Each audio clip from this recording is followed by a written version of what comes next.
So you pick up a bottle you've been eyeing. You read the review, you watch the video, you go to the liquor store, you buy the bottle, and you pour yourself a glass, and you try it only to say, I'm not getting any of this. Or, am I doing it wrong? Well, let me tell you. Now, when it comes to nosing and tasting whiskey, I'll tell you right off the bat, it takes practice. Everybody's different, but the different experts like Fred Minnick that you'll see have been doing this a long time, but there are ways that you can go about trying and tasting different whiskeys to help you get those scents better and help you get the different tasting notes better. Now, first off, a proper glass, especially if you're trying to get the same nose or tasting notes. What you'll want is a nosing glass, something like a Glencairn that has this tulip shape to it, so it helps concentrate the vapors of the different nose so you can smell it better. And then a lot of times when you see these different tastings, these different videos, you'll see them swirl. Now, does that matter? For them, yes, but in reality, not so much. The swirling helps you see the legs, the alcohol drips on the sides of the glass, and it helps with the smell a little bit too. But it won't substantially change your experience. But they're looking for different things than you might be looking for when judging whiskey. Keep your mouth open when you nose the whiskey. Keep your mouth open helps the alcohol vapors go through without blitzing your nose right off the bat. And start from far away. Don't go right in the glass right away. Start from far away so that way you can get used to it. Not everybody's ready to go right into the glass without totally knocking out your senses.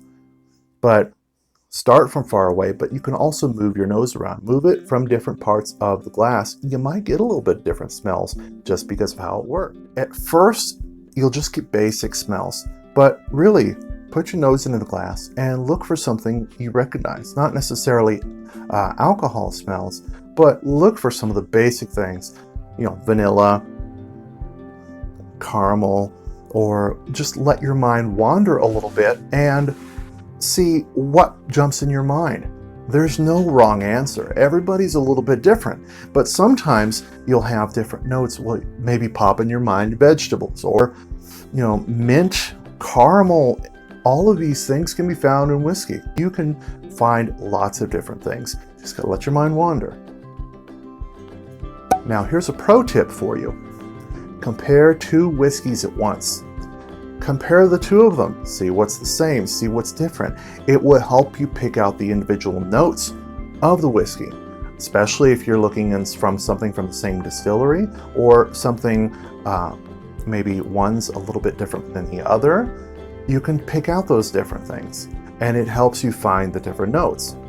Now for tasting, the best way to describe when you taste this, first off, is sip it like you would really hot coffee. Take a real small sip first.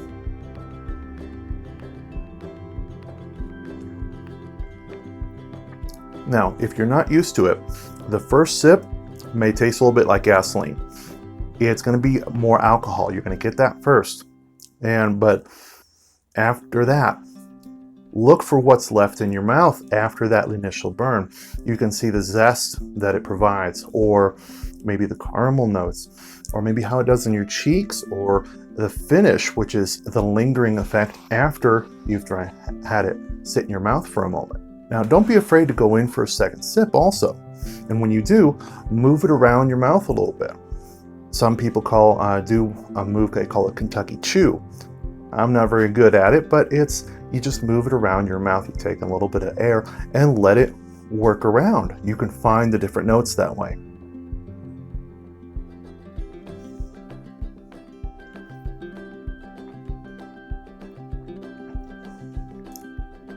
The different flavors will hit the different parts of your mouth sometimes, whether it be the rye spiciness on your tongue, or even on the sides of your tongue, or maybe the smokiness back of your mouth.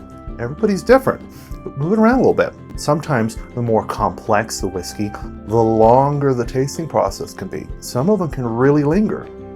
And tip here, take your time. Live with it. Smell it. Go back to it. Sip it. explore it. Sometimes it can take you some time to get used to the bigger notes up front so you can find the more subtleties in the back. Sometimes they'll be hidden, and it'll be interesting to discover those. Another tip, this is very much a fact when it comes to Scotch and Irish, is a drop of water.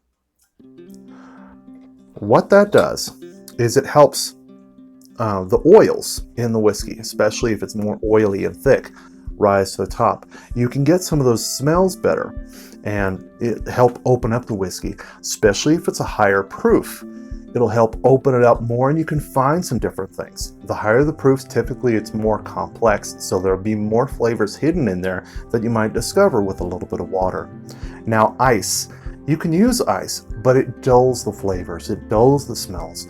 So really you can get it with ice, and if you're used to ice, do that. Do it with ice first, but if you work your way up to neat, which is without ice, you can get more. Another pro tip, try it with friends. Different people get different notes, and sometimes somebody might say something that really says to you, that's it, that's the note I'm getting. And it really helps. It really can be fun tasting with different people. If you really want to be like Fred Minnick and the pros, do this over 1,000 times. I know, it's a hard ask, but that's how they gotten better. I was not very good at tasting notes at the beginning. I'm still learning. I'm still exploring, and on this journey, I've gotten a little bit, but that's over practice. I've had a decent amount of practice with different whiskeys, getting different notes, finding different things. It's been fun. And what's really fun is when you go back to something you've explored in the past and you find something new. It's really fun. Big thing here. Taste is subjective. Not only is it dependent on your own palate, but it's also dependent on what you ate last, the time of day you're tasting. Depends on your experience. It depends on your personal preference. Some people very much like the smoky Scotch, the peat bombs, where they're very smoky and earthy. Some people like the light and fruity. Some people like bourbon. Some people only like the single malts. Everybody's a little bit different. And it depends on really how it is right then. If you had really spicy stuff earlier in the day, that might have affected your palate a little bit, so you might find something different. So really, that's where the experience and the practice comes in. Now, it'll take time, but really, if you want proof, go over here, check this video out. It's my first video.